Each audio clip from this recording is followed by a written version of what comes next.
নুসাইরিয়া ধর্মের মানুষ। আমি নুসাইরিয়াকে কোনো ফেরকা বলছি না, ফেরকা বললে মনে হবে যেন ইসলামের কিছু, কিন্তু আসলে ইসলামের সাথে এদের কোনো সম্পর্ক নেই। নুসাইরিয়া এটা ভিন্ন কোনো ধর্ম। চলেন, নুসাইরিয়া কারা?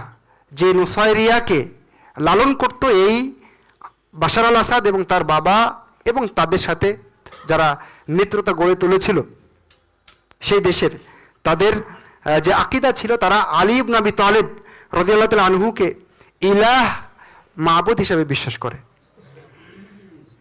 তাদের কেউ কেউ বিশ্বাস করে যে আলী রাদিয়াল্লাহু তাআলা আনহু দেহ থেকে মুক্ত হয়ে এখন মেঘে বসবাস করেন তিনি। সেজন্য আমরা যে মেঘের গর্জন শুনি, এটা মূলত আলীর আওয়াজ, তার কণ্ঠ, এবং যে বজ্রপাত দেখতে পাই এটা মূলত তার ছড়ির আঘাত। এটা তাদের বিশ্বাস। তারা মদকে খুব বেশি সম্মান করে এবং এটা পান করে, আর সেই জন্য তাদের কাছে আঙ্গুর অনেক সম্মানী একটা উপাদান, একটা গাছ, একটা ফল, যেহেতু সেখান থেকে মদ হয়, আর মদ তাদের কাছে সম্মানের অনেক কিছু। তারা হজকে বিশ্বাস করে না এবং মনে করে হজ এটা কুফর এবং এটা হলো মূর্তি পূজার সমান। তারা যাকাত দেয় না, তারা সিয়াম পালন করে না। রমজান মাসে তারা শুধুমাত্র স্ত্রী সহবাস থেকে দূরে থাকে এবং এটাই তাদের কাছে সিয়াম। পুরো শরিয়াতটাকে নুসাইরিরা, ওদের একটা ভেতরকার ব্যাখ্যা আছে, ব্যাখ্যা একটা প্রকাশ্যে আর একটা হলো গোপন। গোপন ব্যাখ্যা হলো আসলে শরিয়াত বলে কিছু নাই, সেজন্য ওরা না লা ইলাহা ইল্লাল্লাহ মুহাম্মদ রাসূলুল্লাহ বিশ্বাস করে, না সালাত, না যাকাত, না সিয়াম, না হজ, না তাহারা, না ওযু, না গোসল, কোনো কিছুতেই তারা বিশ্বাস করে না। তাদের আকীদা বিভিন্ন ধর্ম থেকে নিয়ে একটা সমন্বিত আকীদা, যেটা হিন্দুদের কাছ থেকে নিয়েছে, অগ্নি উপাসকদের কাছ থেকে নিয়েছে, এরকম একটা পাঁচমিশালি আকীদা নিয়ে এবং আমল নিয়ে তারা আলাদা ধর্ম তৈরি করেছে। এই হলো তাদের ব্যাপারে সংক্ষিপ্ত কথা। তবে তাদের ব্যাপারে শেখুল ইসলাম ইবনে তাইমিয়া রাহিমাহুল্লাহর একটা কথা না বললেই নয়। তিনি বলেছেন, কদ আরাফা কুল্লু আহাদিন আন্নাল ইসমাইলিয়া ওয়ান নুসাইরিয়া হুম মিনাত তাওয়াইফ আল্লাযীনা ইযহিরুনা আত-তাশাইয়্যু ওয়া ইন কানু ফিল বাতিল কুফফারান মুনসালিখিনা আন কুল্লি মিল্লা ওয়া নুসাইরিয়া هم من غلاة الرافضة الذين يدعون إلهية علي وهؤلاء أكفر من اليهود والنصارى باتفاق المسلمين। আমি সংক্ষিপ্ত অনুবাদ করে দিচ্ছি শেখুল ইসলাম ইবনে তাইমিয়ার বক্তব্য।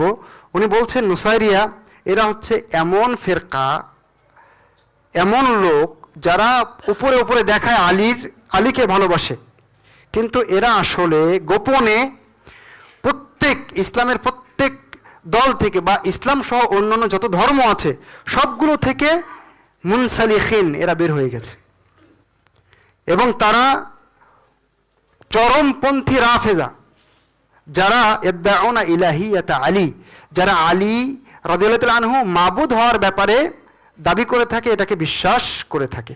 তিনি বলছেন, হা উলাই আকফারু মিনাল ইয়াহুদি ওয়ান নাসারা বিত্তিফাকিল মুসলিমিন, মুসলিমদের সকলের সম্মতিক্রমে এরা ইহুদি এবং খ্রিস্টানদের চেয়েও বড় কাফের।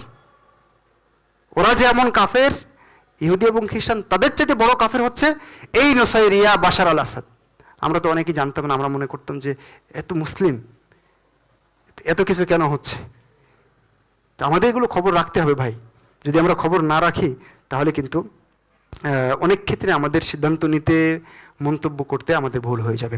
সম্মানিত উপস্থিতি, আমরা এই দুই আসাদ, হাফেজ আসাদ এবং বাশার আল আসাদের যে লোমহর্ষক অত্যাচার, নিপীড়ন, সেটা আপনারা পত্রপত্রিকায় দেখছেন। লক্ষাধিক মানুষকে জেলের নামে, জুলুমের নামে বন্দি অবস্থায় ফাঁসি দিয়ে, বিভিন্নভাবে গলায় ছুরি দিয়ে তারা হত্যা করেছে। প্রতি সপ্তাহে একটা নিউজ আমি পেয়েছি, প্রতি সপ্তাহে 2 দিন করে দিন ধার্য থাকতো, যে 2 দিন প্রতিদিন 20 থেকে 50 জন করে গণ হত্যা করা হতো। এইভাবে লাখ ছাড়িয়েছে যাদেরকে হত্যা করা হয়েছে। কিভাবে মানুষের উপরে, সুন্নিদের উপরে অবিচার করা হয়েছে, জুলুম করা হয়েছে। আপনারা দেখেছেন যে মাটির 100 ফুট নিচে পর্যন্ত অন্ধ কূপের ভিতরে বা ছোট্ট ঘরের ভিতরে মানুষকে বন্দি করা হয়েছে, চোখ মুখ বেঁধে অত্যাচার করা হয়েছে। অনেকে তাদের এখন যখন এই সিডনায়া যে কারাগার এটা খুলে দেওয়া হয়েছে, এখন কিছু মানুষকে এমন পাওয়া গিয়েছে যারা তাদের নিজের নামও বলতে পারে না, শুকিয়ে কঙ্কালসার হয়ে গেছে, সব ভুলে গেছে।